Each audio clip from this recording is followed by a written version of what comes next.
I know what you might be thinking. It's a little too much after this morning to do Psalm 90, the funeral psalm. But I'm going somewhere particular with this. I think you'll see the specific point I want to make. And this is the psalm we typically, kind of use at a funeral. I've done it a couple of times, and it's a very excellent reflective psalm on the brevity of life. But have you ever wondered, do I have enough time? Have you ever worried about having enough time? I know some people that are very time conscious. I'm not one of those. I just kind of do things, or like the other day I was helping Randy prep his house to be painted, and we're trying to wipe off all the walls, get all the dust off so they're ready to paint, and I would just kind of start on one end, and then I'd come over here and start working on this. And he's like, have you done this wall? And I'm like, well, kind of up to this point, and then I got sidetracked and started doing this wall, and then I went in the closet, started cleaning it, I just kind of, wherever it leads me, but I'm not one of those time conscious people. But even still, there's a always present thought that life is short, and that I've got a short amount of time to accomplish things. So even for the less time conscious people like myself, but especially for those that are watching every minute of every day and worried about efficiency and trying to get this done before lunchtime, and then they've got an hour to do this activity, and for each and every one of us, there's always this truth that's hanging over our head. Now, we studied Ecclesiastes last year, and I mentioned that I think it's almost kind of embarrassing at times that God has to put that in the Bible. You are going to die at some point. Like, he has to remind us that should be obvious to everyone. That's the way of all mankind, but we just really don't like to think about it. But maybe you're like me and you worry about, well, I'm 32, I'm supposed to be here, but I'm here. I've got this much left I need to do in life, and do I have enough time to get it all done? Do I have enough time to accomplish the things in life that are really important? Maybe you go to Genesis 5 sometimes, and when you're reading through it, you read, for example, Seth lived 105 years and begot Enosh, and after he begot Enosh, Seth lived 807 years and had sons and daughters. And then you read about the other descendants here. You've got Canaan, who lived 840 years in Genesis 5. You've got Jared in Genesis 5 and verse 18, who lived, all the days were 962 years. And Enoch, well, he only lived, I think it was 365 years, but that's because God apparently chose to take him early, and he didn't die the way most everybody does. Methuselah, of course, in verse 25 is kind of the pinnacle, 969 years. And you read about these people that lived 800 or 900 years, and do you ever think, man, how lucky were they? Think of all the things they got to do in their lifetime. And you wonder, we only get, as Psalm 90 is going to suggest to us, 70 or 80 years, sometimes a little more. Sometimes people get a lot less than that. And you think, we're getting ripped off. We don't get near as much time as the people in Genesis had. They got 800 or 900 years. They got 800 years more than we get. That's not fair. Well, one thought I would suggest to you, think about how quickly after Genesis 5, the very next chapter, what happens? God regrets that he made mankind. He sees wickedness everywhere on the face of the world. Makes me wonder, if you're given that much time, do you kind of accomplish things that are important and then you get bored and start drifting away into sin? That maybe it was mercy on God's part to, shorten man's lifespan from 800 or 900 years down to about 70 or 80. That's enough time where we can accomplish something of importance, but not where we're just kind of hanging around aimlessly, kind of losing purpose of it all. I think that's maybe what happened to the first couple generations of mankind with the flood, is I think they just lived too long, and it's just hard to kind of stick with something for 900 years, to be faithful for that long. Maybe God just shortened it for us. This is all speculation, but maybe he shortened it for us to make it an easier objective. I don't know. That's just some thoughts that I get sometimes. Let's look at Psalm 90, though. This is, of course, a psalm written by Moses. He's not really thought of much as a psalmist or songwriter, though you could look at Exodus 15 and see the song that Israel sang after going through the Red Sea and perhaps attribute that to Moses. There are parts of Deuteronomy The latter couple chapters are speeches of his, and I think Deuteronomy 32 is very much like a psalm or a song or poetry. But for the most part, we don't think much about it. Psalm 90, of course, is a reflection on the brevity or shortness of life. And again, this is speculation. I do this a lot, I know, but it seems to me like these are the reflections of an older Moses. Before we get into the text, I just want to share with you Numbers chapter 20. Seems like a pretty fair suggestion as far as the circumstances which prompted Moses to write this. In Numbers chapter 20, as we kind of read through and skim over this chapter, the very first verse there in Numbers chapter 20, first couple of verses, we have Miriam dies, his sister, and so he sees his sister die. And then later on, the waters of Meribah, where he and Aaron make a grave mistake and they don't honor God before the people. They strike the rock instead of speaking with it. And as you round out this chapter, you come to the end of Numbers chapter 20, and you see that his brother Aaron dies. And they have to go up on this mountain and symbolically take the clothing and the high priestly garments off of Aaron and put it on his son Eleazar.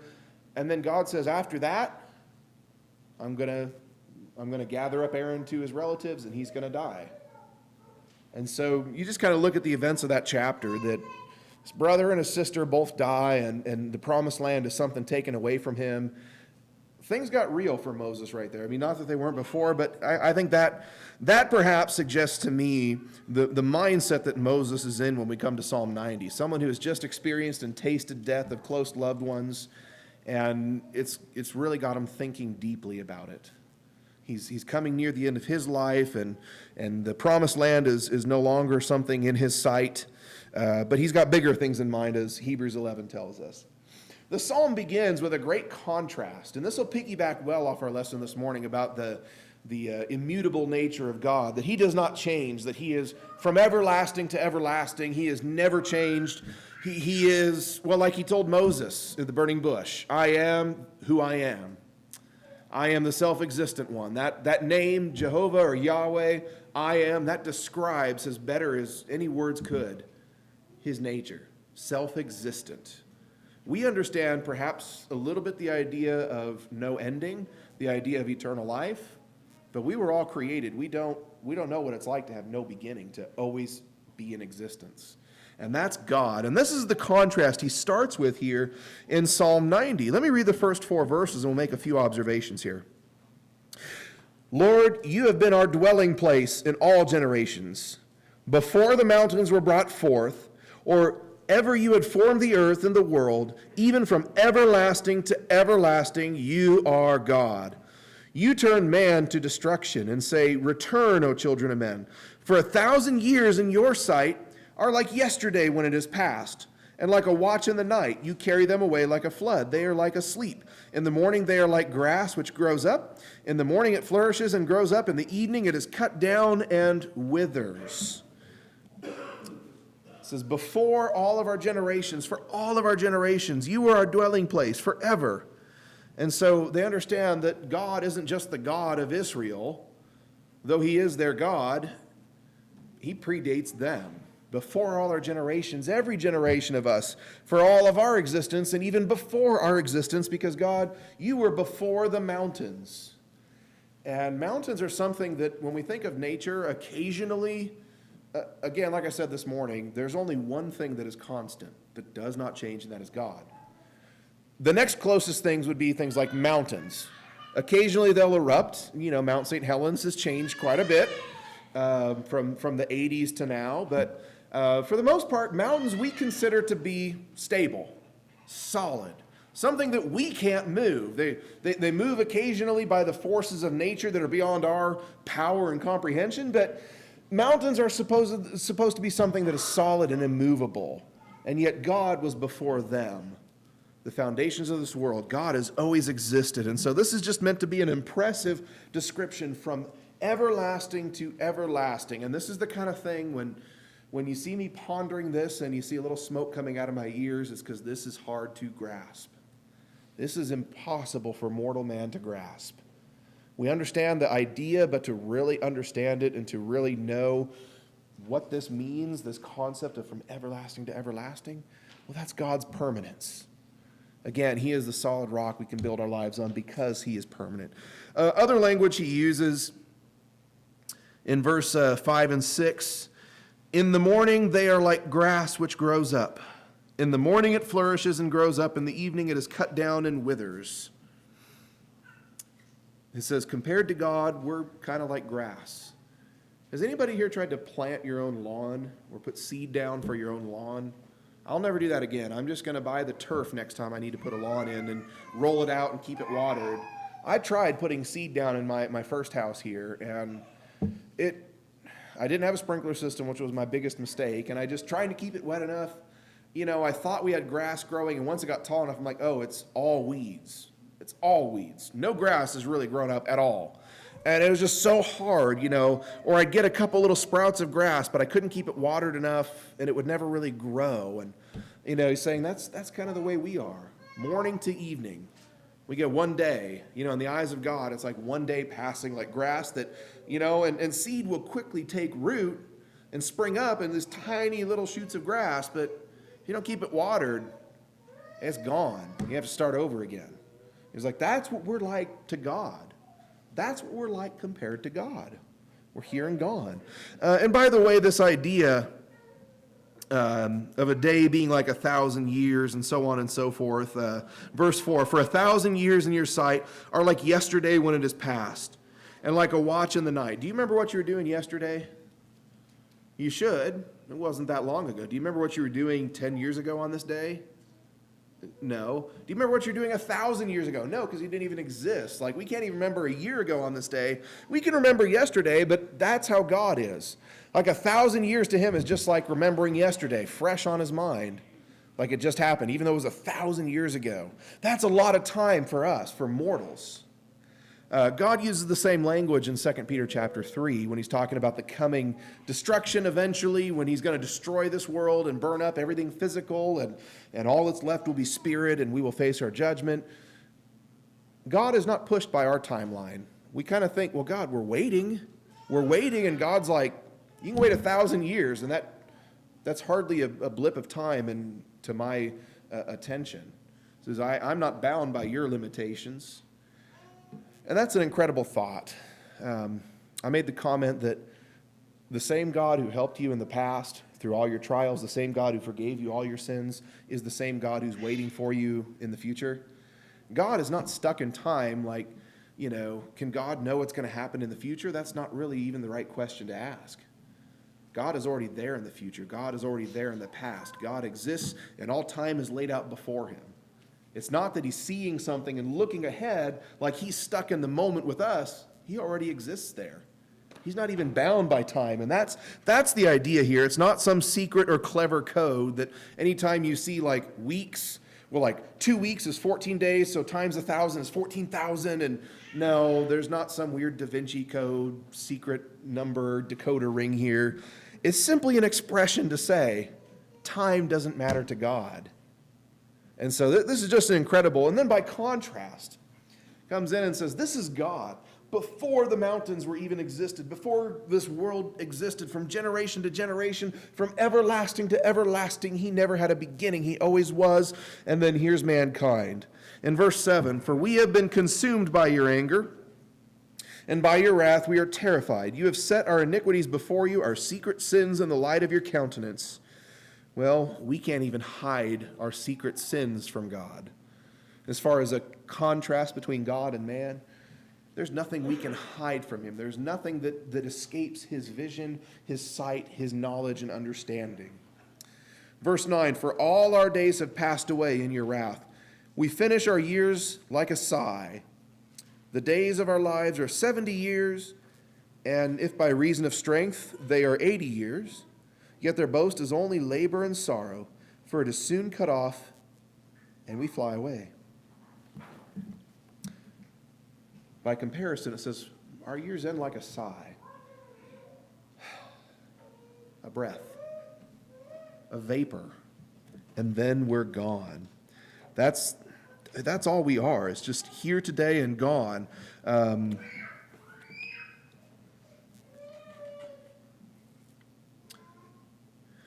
James chapter 4 and verse 14. You do not know what will happen tomorrow. For what is your life? It is even a vapor that appears for a little time and then vanishes away. James 4 and verse 14 is always on my mind on a cold day when you can see your breath. This verse is always on my mind. That's always what I think when I can see the breath, the vapor come out and dissipate, and it's gone in a moment. Just think, we got just this short little breath of time to figure out what we need to do with our lives and then execute that plan and try to accomplish something of value, because we just get that little breath. 70 to 80 years. I know there's definite exceptions to this on both ends. There are people that live to see triple digits. There are a lot of people that don't even live to see double digits, or even a year for that matter. There are a lot of exceptions to this, but in general terms, Moses is acknowledging. Moses is one of those exceptions. I think he was 120 years old when he died. He still had very sharp eyes, good eyesight even at that age, and was still very all there mentally. So he was an exception, but he understands that in general, this is what we get. Compared to a God that existed before the mountains, we're here for like a breath for 70 or 80 years. If we're strong, we might make it up to 80. And then soon we're gone and we fly away. And that has a pleasant, both a kind of a sad thought to it, but also a very pleasant thought as well. For it is soon cut off and we fly away. Life is short, but far from being a depressing and somber psalm, that's really a comforting thought. Like I said, as a kid, I would read Methuselah being 969 years old and be jealous. As an adult, I say, I don't want to be sticking around here for that long. I'd get tired of it. It would be hard. It would be hard to keep living the good life, or to keep living the straight and narrow path for 900 years. I'm glad that God gave me a manageable chunk of time, because at the end of it, I love that. We fly away. Where do we go? Where do we go? We go home. We fly away to be with God. That's what Paul wrote to the Philippians in Philippians chapter 1. He said, I'm hard pressed on both sides. Staying here means fruitful labor and a benefit to you, and I want to be here for you. You're my children. But dying means departing and being with Christ, which is, in Paul's words, very much better. So far from being somber or depressing, it's more a reminder for us to live our life with this knowledge that we get one life, it is short, and we better live it with purpose. So this is not meant to depress us, it is meant to focus us. Because when this is all over, we go home, we fly away, and we're gone, and everything physical is no more. Do we have enough time, though? Is this too little time? Well, let me finish the psalm here and just share a few thoughts with you.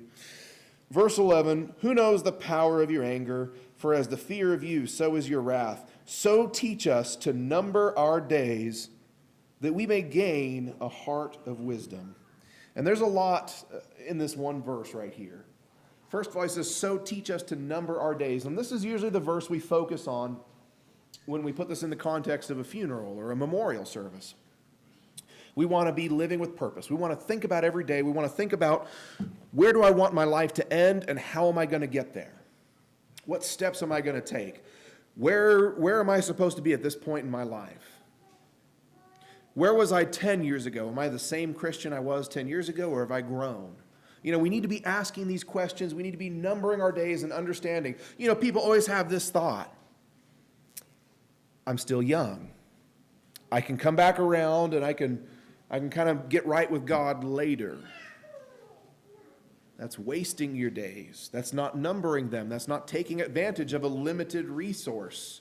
Because what it says here, so teach us to number our days that we may gain a heart of wisdom. We have enough time to gain wisdom. We have enough time to learn the things God wants us to learn. You know, in Deuteronomy 29, verse 29, it tells us the secret things are hidden and remain with God. But the things he's revealed are for us, for our benefit. There are things that I have lots of questions about. There are lots of people in the Bible. I want to know their story. I want to know what happened to Nicodemus the rest of his life, for example. Lots of questions. I have lots of what ifs, and I have lots of, midnight, can't sleep kind of thoughts that I always just wonder about. But when it comes to learning what God wants me to learn, being established and getting a heart of wisdom, if you number your days, meaning every day you're in the Bible, every day you're giving some thought to God, every day you're meditating on his precepts, you're meditating on his will for your life, every day you're dedicated to him and you're trying to be closer to him. When you live with that type of purpose, he says the result is, if you number your days, you can get a heart of wisdom. You can understand. You can understand that not everything's going to go your way in life. You will encounter hardship, but with wisdom, you can navigate those hardships. And a lot of times you can even avoid hardships. It's certainly better to get right with God right now than to think, I'll come around to it later. I'll get around to that. It's not one of those things you just get around to. You work on this now so that when we number our days, we may gain a heart of wisdom. Verse 13, return, O Lord, how long? And have compassion on your servants. O satisfy us early with your mercy, that we may rejoice and be glad all our days. Now we kind of want to stop at verse 14 and say, this is a good request. God bless us and make us happy all of our days. And that's kind of where we want to stop. Just, do we have enough time in this life to be happy? That's only half a life, though. Read verse 15. Make us glad according to the days in which you have afflicted us, the years in which we have seen evil. We have enough time to experience both good and bad and be shaped by it.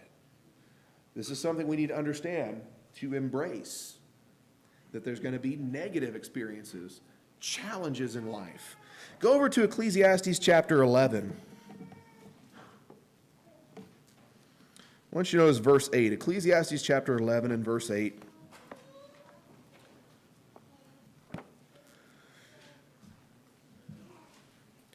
The purpose of life isn't to avoid all hardship and difficulty.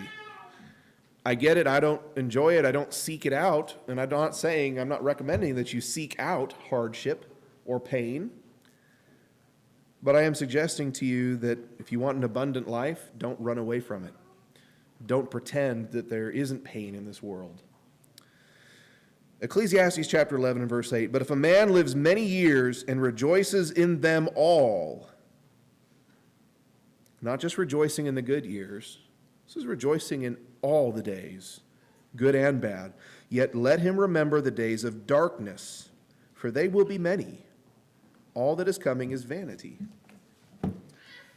So it's a foolish mistake to only rejoice in the good, to look to God and say, God, just make my life nothing but a nice, easy path with no obstacles, no hurdles, no bumps in the road.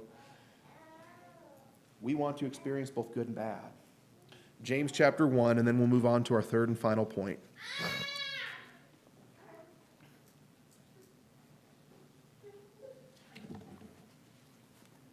Verse 2 of James chapter 1. My brethren, count it all joy when you fall into various trials, knowing that the testing of your faith produces patience. But let patience have its perfect work, that you may be perfect and complete, lacking in nothing. If any of you lacks wisdom, let him ask of God, who gives to all liberally and without reproach, and it will be given to him. But let him ask in faith with no doubting. For he who doubts is like a wave of the sea driven and tossed by the wind. For let not that man suppose that he will receive anything from the Lord. He is a double-minded man, unstable in all his ways. We want to embrace and ask God to help us learn from the pain we experience in life, from the challenges, from the feelings of loss, because these are sobering. These remind us of the brevity of life. They remind us of that first point, to number our days. Make us glad according to the days in which you have afflicted us, the years in which we have seen evil. And then finishing verse 16 and 17, let your work appear to your servants, and your glory to their children. And let the beauty of the Lord our God be upon us, and establish the work of our hands for us. Yes, establish the work of our hands. Is 70 to 80 years enough time to do anything worthwhile? According to Moses, it's enough time to have your work established, to accomplish something of significance. Sometimes we ask for God to bless us and establish our work when it comes to something lesser, when it comes to something like a career. God might not establish that. God might not really bless you in that endeavor. But when it comes to things like establishing your soul on solid ground, when it comes to the work of parenting and raising our children, when it comes to laboring in his kingdom and trying to go out and win souls to his kingdom, when it comes to things that are clearly his will for your life, I think what Moses is saying is 70 or 80 years is plenty of time to do something that is significant, to do something that will really help others, to do something that will really glorify God. We might feel like 70 or 80 years is just not enough, but I think what Moses is saying here, if we number them, if we use our time right, it's just the right amount. We'll experience a little bit of bad, a little bit of good. We'll gain some perspective from that. We have enough time if we're diligent, learning from God, to gain wisdom. And we have enough time to have our work established, to see the work of our hands bear fruit and be satisfied with that. Let's put Ecclesiastes back up there as we wrap up the lesson. So if a person lives many years, let him rejoice in them all. But let him remember that the days of darkness will be many. I know this kind of sounds like it's been a little more somber lesson, but I really like the message that Moses tries to get across to us. 70 or 80 years is a good amount of time. We might not get that much, so we better number our days. We better live with this present, always present knowledge that we're not here forever. We're not going to be here forever. We have one life, and that's all. So we had better take every day with care and with attention and focus. A very simple lesson, but I hope it's something that you'll be thinking about in the days to come, that this will be something that you're always mindful of, that you have to live your life with purpose. If you haven't been doing that, if you've kind of been aimlessly wandering through life, I want to get to the end of my life and say I've done more than simply converted air to carbon or whatever. You know, I want to say I did more than that I can look back and see my work established, that I did something that helped others, that was worthwhile, that glorified God. I want to see that I've experienced good and bad things and grown from it. I want to see that I've spent my time learning about my Creator. And if you want to do the same and you need help to do that, we'll pray with you, we'll encourage you, we'll help you, we'll teach you more if you'll come forward now as we stand and sing.